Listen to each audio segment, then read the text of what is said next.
Hai pemirsa, kami ucapkan selamat datang kembali di channel Nonton BP, nonton berita populer. Disinilah tempatnya berita terkini dan informasi yang tak terbatas. Jangan lewatkan apa saja yang terjadi pada hari ini, karena kita akan mempersembahkan headline berita terkini untuk Anda semuanya. Mari kita nonton bersama update berita terkini. Pemirsa, pasokan dan permintaan yang tak seimbang, terutama menjelang Ramadan ini, selama ini selalu dituding menjadi biang kerok yang memicu harga pangan tidak terkendali. Selain menurunkan daya beli konsumen, kenaikan harga pangan memberikan tekanan ekonomi terutama bagi kelompok masyarakat berpenghasilan rendah. Dan berikut ulasan selengkapnya dalam laporan utama Waspada Harga Sembako Menggila Awal Ramadan.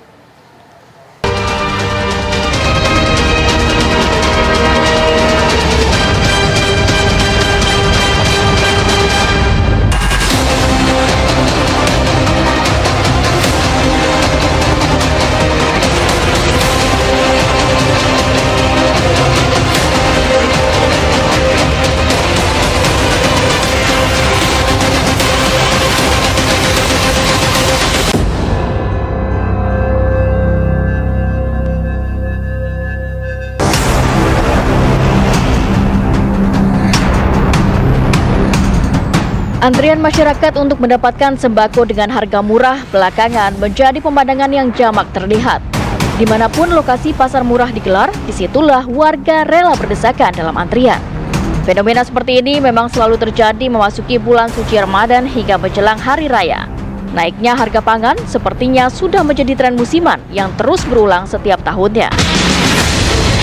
Menteri Perdagangan Zulkifli Hasan mengakui memang ada beberapa harga komoditas pangan yang masih tinggi. Anomali cuaca seperti El Nino menjadi satu dari sekian banyak faktor yang membuat harga pangan naik. Namun Mendak memastikan pasokannya masih dalam batas aman. Menjelang bulan suci Ramadan, ayam banyak, telur banyak, beras banyak, cabai banyak, bawang banyak tadi kan. Bawang putih, bawang merah banyak ya. Bawang merah putih harganya termasuk di bawah standar 36.000. Bawang merah masih murah 30.000, cabai turun 58.000 ya.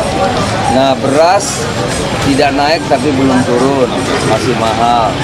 Tapi tidak naik lagi yang premium. Kalau beras bulog banyak. Ya, telur tadi 30.000. Kemarin masih 31, 32, sekarang sudah 30.000 ya. Ayam agak mahal tadi. Kalau dikiloin 40-an. Kalau satu ekor 35.000. Pasokan dan permintaan yang tak seimbang selama ini selalu dituding menjadi biang kerok yang memicu harga pangan tak terkendali. Namun, benarkah ini menjadi faktor tunggal yang memicu lonjakan harga pangan?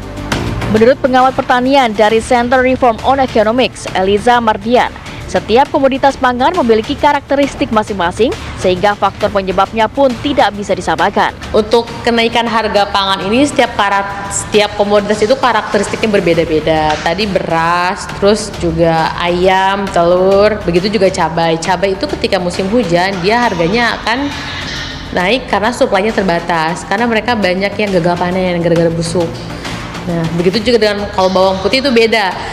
Bawang putih naik harganya karena dia 99% impor, jadi sangat ditentukan oleh harga internasional. Begitu juga dengan gula pasir, kita 60%-nya itu impor. Jadi memang sangat bergantung terhadap ketersediaan dan manajemen importasi.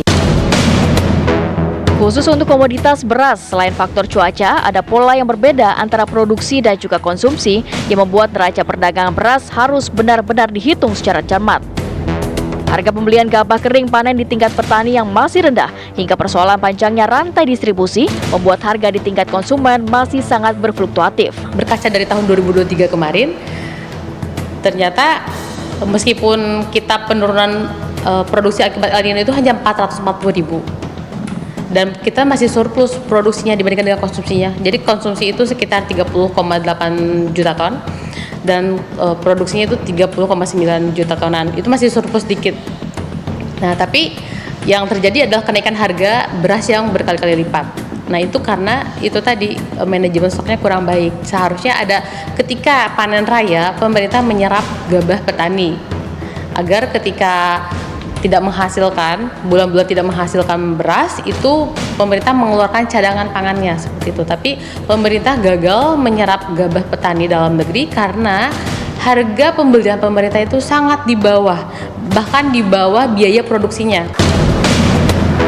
Beda lagi dengan kenaikan harga minyak goreng yang dianggap tak biasa. Disparitas harga antara minyak goreng premium dan minyak goreng curah memicu lonjakan harga di tingkat konsumen. Ini kenaikan harga minyak goreng ini sebuah anomali, sebab kita lihat bahwa kinerja ekspor CPO itu lesu ya, karena memang permintaan globalnya yang menurun karena ada perlambatan global sehingga permintaan untuk CPO kita turun. Nah, tapi di satu sisi supply atau misalnya DMO, domestic mandatory obligatorinya untuk memenuhi kebutuhan domestik itu sekitar 300 ton itu 300 juta ton itu enggak terpenuhi. Padahal kita secara supply itu seharusnya memadai, tapi kok harganya meningkat? Nah, karena ini ada disparitas harga antara minyak goreng premium dengan minyak goreng curah atau minyak kita. Jadi terjadi penurunan penjualan minyak premium, minyak goreng premium. Nah, jadi masyarakat cenderung membeli yang minyak curah atau minyak kita yang harganya jauh lebih murah dibandingkan dengan minyak premium. Inilah yang menyebabkan kenapa sekarang seolah ada usaha atau ikhtiar untuk meningkatkan harga minyak curah atau minyak kita agar gap antara minyak premium dan minyak curah ini tidak terlalu jauh. Kenaikan harga pangan memiliki dampak cukup signifikan bagi masyarakat, terutama bagi mereka yang berpenghasilan rendah. Selain menurunkan daya beli konsumen dan juga kenaikan harga pangan memberikan tekanan ekonomi. Ya jelas kenaikan itu saya minta diturunin lagi ya biasanya. Contoh apa tuh? Cabai, bawang merah, bawang putih. Gula, nomor 1 gula, karena saya pas Ramadan itu pakai gula minimal sehari itu sekilo. Karena saya tiap hari ngasih teh, es tuh buat masjid. Apalagi yang namanya beras tuh. Tiap hari saya kan butuh makan. Terlepas dari apapun penyebab lonjakan harga, ketersediaan bahan pangan murah bagi masyarakat sudah selayaknya menjadi perhatian serius pemerintah. Stabilitas harga dan pasokan di tengah melonjaknya permintaan menjadi keniscayaan yang tidak dapat ditawar-tawar lagi.